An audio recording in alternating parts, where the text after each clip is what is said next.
Police officers of Reddit. What's the creepiest disappearance case you've ever been assigned to? Not a cop, but I track missing persons accounts for a bank in coordination with the police. One day a cop called and said they wanted to track the accounts of a woman who had gone missing at the hands of a dangerous trafficker. The last transactions I could trace since she disappeared was at one of our branches. I pulled the footage and the trafficker was pulling a bunch of money from her account. I received an alert the next day from the account stating that a purchase was made. The purchase was from a hardware store. Shortly after, the next purchase was for a carpet cleaner rental. Needless to say, cops contacted us and says they suspect he killed her, but they couldn't locate a body. Irked me. Felt like I had witnessed a murder through simple financial transactions. Brandon Lawson. He ran out of gas on the highway in the middle of the night and called his brother to come help him. Shortly after, he called 911 and reported that someone had chased him into the woods and that he needed police. Eventually his brother and one police officer arrive at the scene and find his truck abandoned but no sign of Brandon. Brandon calls his brother and says he's bleeding and is 10 minutes away from his truck.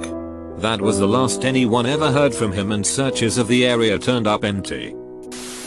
College blotter. Upset student activated emergency pillars and talked to officer on speaker. Said she was being chased by unknown people. No one at the scene when officers responded.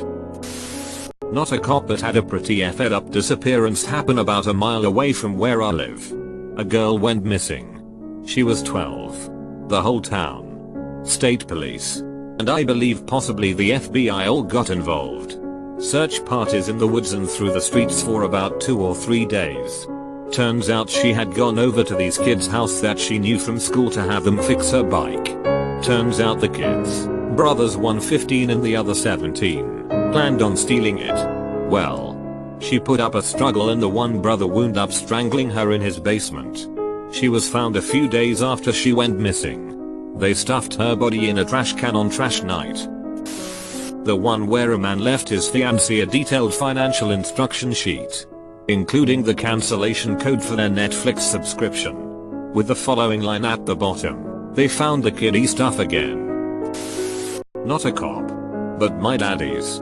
This isn't exactly a disappearance case, but a little. There was a little family in a neighborhood near me, and one morning, they were all found dead.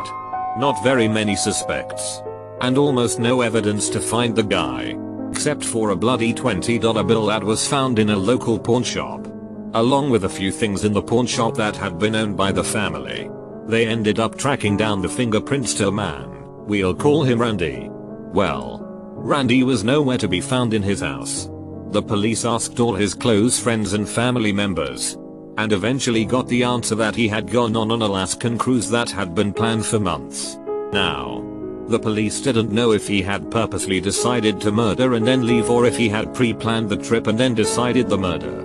But at the moment, he was in Alaska, and the police couldn't actually arrest him there, because it was a different state and they were Maryland state police, and so they had to contact Alaska state troopers and alert them that Randy would be in the area.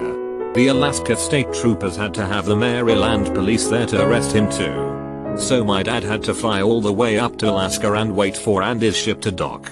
And when it did, they actually found more blood-stained money on him, along with multiple Rolex watches that he had either stolen from the family or from another house. Once they arrested him, they had to chain him up and fly him back. And the pilot almost refused Randy flying on his plane. But they did eventually get home. I'm not a cop, but in my hometown near Savannah, just a month or two ago, a 14-year-old girl was missing for 2 weeks before it was reported. One of the neighbors was concerned that she hadn't seen the girl in so long, and after a while the police figured it was the father and stepmother. They brought out the dogs and found a grave just off the property where the girl had been buried, and they ended up finding her brother too, who had also been murdered by their father 2 years prior at the age of 14, who he said had moved out of state to live with their mother.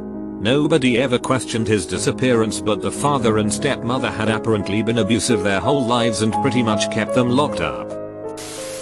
I'm not a cop, but when I was in high school, a kid in my class went out fishing with his dad one weekend in the bay. They never came back.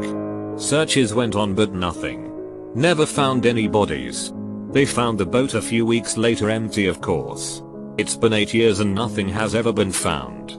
It's assumed they fell overboard, maybe in some rough weather, and drowned. They were both avid fishers and could swim. Weird that no bodies were ever found or washed up. Not a police officer. But in my state 2 school kids went missing. Later they were found, minus the kidneys. Organ traffickers from Bangladesh. The internet of whole state was blocked for 3 days to stop the mass panic. Not a police officer. But this story made me realize I don't think I could handle the stress of being one. Madison Scott disappeared from Hogsback Lake outside of Vanderhoof, British Columbia. The 28th of May, 2011. There was a birthday party being held by the lake and everyone was supposed to camp out. But instead, most people left. Madison had already set up her tent and decided to stay. Her friends left around midnight. The last people left around 4 AM. And that was the last time anyone saw her. Her cell phone pinged off a tower at 8 AM the next morning and then nothing. RCMP and countless people from small towns and communities across interior BC held multiple search parties. People dragged lake bottoms. Hunters went out to check hidden hunting cabins.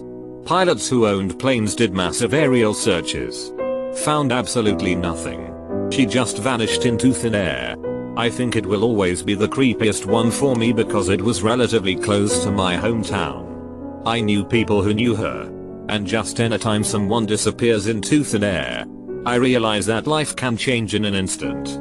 8 years later and there are still searches held for her. Not a policeman. But my granddad was. He's in his 80s now. And was in the Med Police, UK, 4 years. He's effing brilliant. So many interesting, sad, crazy stories. So in the 1970s he was given a case of a young girl, I think she was only 16 or 17, who'd gone missing and was part of the lead investigatory team in it. They interviewed thousands of people in the local area, a small town in Essex, UK. Turns out the girl had been basically beaten to death in an alleyway just outside her house. The killer had pushed her body through a hole in one of the fences that lined the alleyway into a garden of one of the houses. So they'd searched for her for a really long time to find out, all the while her body was lying in a rosebush in one of the neighbors' gardens. Super creepy if you ask me. Also turned out that when they caught the guy, he was responsible for another killing of a young girl. Also in Essex. I wish I knew more, but there's really little information about. I do know the girl's name was Coral Vidler. Not a cop. But I did my undergrad at a college in Vermont. In the winter we would quite literally be snowed under.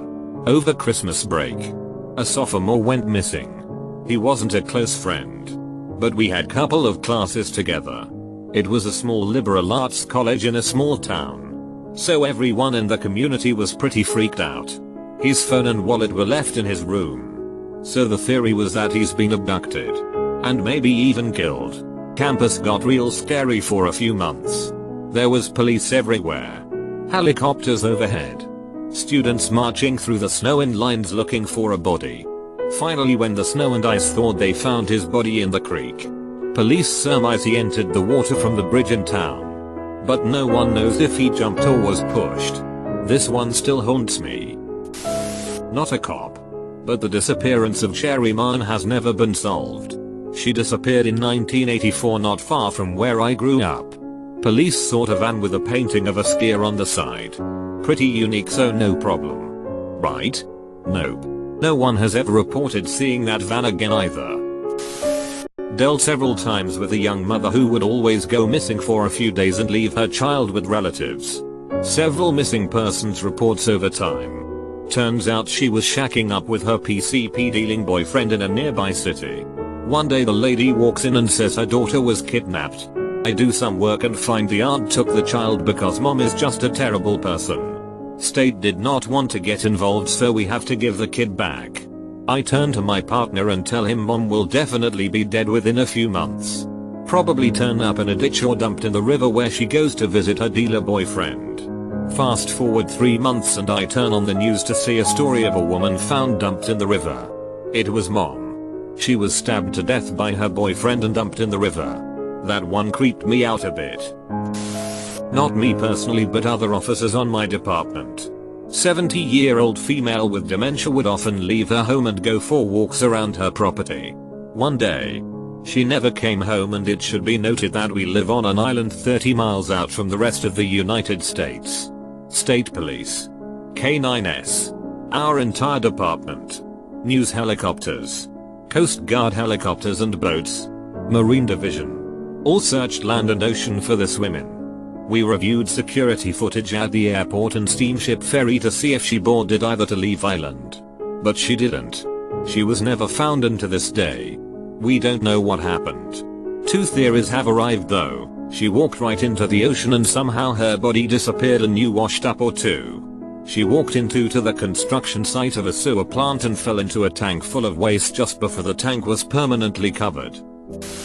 Not a cop. But back in my home state there was a little girl that went missing on her way to school. It was huge news because the family was cleared pretty quickly. Like a week or so later they find part of her body in a field. Then this 19-year-old guy's mother notices a smell in his room, finds the rest of the little girl, and calls and has him turn himself in. This case always stuck with me. My partner and I were called to the apartment of a man whose girlfriend disappeared. Weirdly, he claimed he had this coffee table that made things disappear if they were left on it overnight. He theorized that his girlfriend must have fallen against it during the night and been disappeared by the table. Of course, I thought it was pure bull. But my partner says he has the same table and thinks it may be true. We never did find out what happened to her.